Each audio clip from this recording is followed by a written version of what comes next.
Hei dragilor, azi facem până la piscină, nu doar eu și păi și Rimbo de și toarea mai că acolo.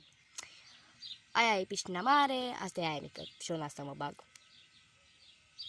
Eu vă las să vă duceți la Rimbo de și Twilight.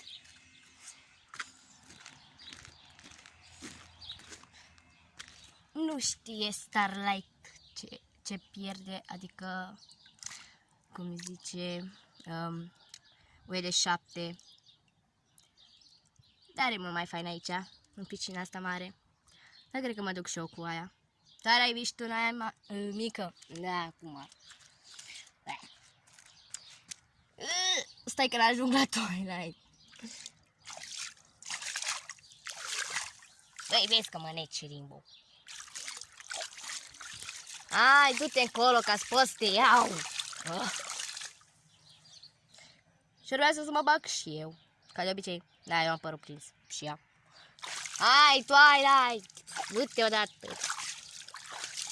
Trebuie să fac așa ca să o iau.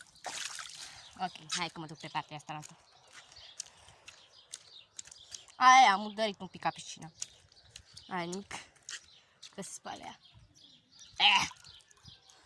Saltare!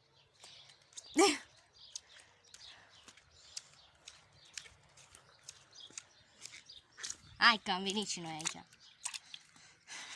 Doar te-ai scuftat. Păi de câte vezi tu, da. Mama mia, ce fain e aici.